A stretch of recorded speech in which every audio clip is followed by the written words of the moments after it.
Hai sahabat Alvino Aldi, Indonesia merupakan negara yang kaya akan budaya, bahasa, adat, dan suku. Dari 300 kelompok etnis di Indonesia, suku Dayak menjadi salah satu suku yang paling terkenal di Indonesia. Suku Dayak memiliki beragam kebudayaan yang unik, termasuk rumah adat, pakaian, dan senjata tradisional. Suku Dayak memiliki jumlah populasi sekitar 3.009.494 jiwa, yang mewakili sekitar 1,27% dari seluruh penduduk Indonesia. Di konten kali ini, kita akan membahas sejarah suku Dayak dan kebudayaannya. Sebelum lanjut, klik dulu tombol subscribe-nya dan nyalakan juga lonceng notifikasinya, agar Mimin semangat bikin konten terbaru dari channel ini. Suku Dayak adalah kelompok penduduk asli Pulau Kalimantan. Mereka tersebar di 5 provinsi, yaitu Kalimantan Barat, Kalimantan Tengah, Kalimantan Selatan, Kalimantan Timur, dan Kalimantan Utara.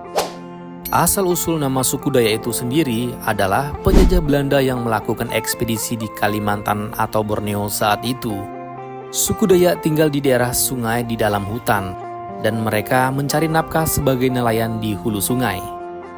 Di dalam sejarah mereka, suku Dayak pernah memiliki kerajaan sendiri, namun akhirnya dikalahkan oleh kerajaan Majapahit. Setelah kerajaan Dayak runtuh, banyak orang Dayak mulai memeluk agama seperti Islam, Kristen, dan lainnya, sehingga mereka meninggalkan sebagian aspek adat dan budaya Dayak dan bergabung dengan suku Melayu dan Banjar. Suku Dayak yang berasal dari Kalimantan ini terdiri lebih dari 200 subkelompok etnis, yang sebagian besar tinggal di daerah aliran sungai atau pegunungan di bagian selatan dan tengah Pulau Kalimantan. Suku Dayak terbagi menjadi 6 rumpun etnis utama, termasuk rumpun Kelemantan, rumpun Murut, rumpun Iban, rumpun Apokayan, rumpun Ot Danom Ngaju, dan rumpun Punan. Rumpun Dayak Punan dianggap sebagai yang paling lama mendiami Kalimantan. Dari ke-6 rumpun ini, ada 405 subetnis suku Dayak yang memiliki karakteristik dan ciri khas yang berbeda-beda.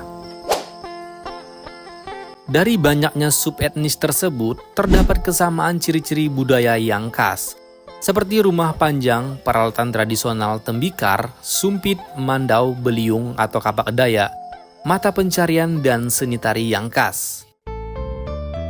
Awalnya banyak dari mereka menganut kepercayaan tradisional keharingan, tetapi sejak abad ke-19 banyak dari mereka mengadopsi agama Islam dan Kristen.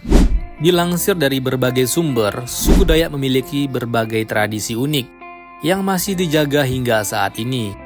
Yang pertama, tradisi kuping panjang. Di Kalimantan Timur, perempuan Dayak memiliki tradisi unik memanjangkan telinga mereka.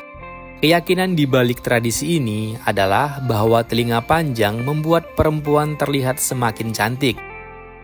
Selain untuk aspek kecantikan, memanjangkan telinga juga memiliki nilai simbolis dalam menjaga status kebangsawanan dan melatih kesabaran.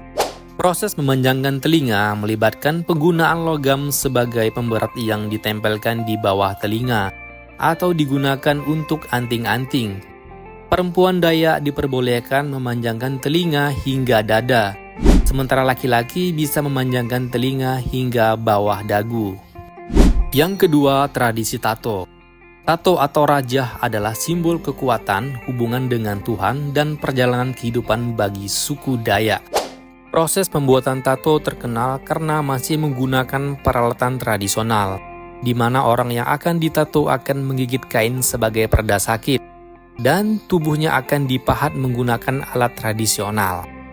Setiap gambar tato memiliki makna khusus.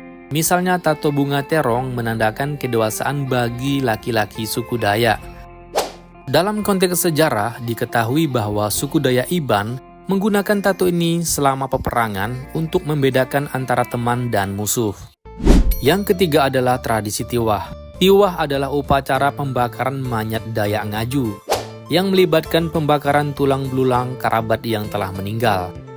Tradisi ini dilakukan sesuai dengan kepercayaan keharingan dan dipercayai membantu arwah orang yang meninggal untuk menuju dunia akhirat. Proses pembakaran tulang belulang jenazah dilakukan secara simbolis sehingga tidak semua tulang jenazah ikut dibakar dalam upacara tiwah. Yang keempat, tradisi ngayau. Tradisi berburu kepala ini yang pernah ada tetapi sekarang sudah dihentikan, melibatkan pemburuan kepala musuh oleh beberapa rumpun Dayak seperti Ngaju, Iban, dan Kenyah. Tradisi ini penuh dendam turun-menurun, sebab anak akan membunuh keluarga pembunuh ayah mereka dan membawa kepala musuh ke rumah. Ngayau juga menjadi syarat agar pemuda Dayak bisa menikahi gadis yang mereka pilih. Pemuda Dayak diwajibkan untuk berpartisipasi dalam tradisi berburu kepala sebagai cara untuk membuktikan kemampuan dalam memuliakan keluarganya dan meraih gelar bujang berani. Larangan terhadap tradisi ini dihasilkan dari Musyawarah Tumbang Anoy pada tahun 1874 yang bertujuan menghindari perselisihan di antara suku Dayak. Itulah cerita mengenai suku Dayak dan kebudayaannya. Semoga bisa bermanfaat. Sampai jumpa di video selanjutnya.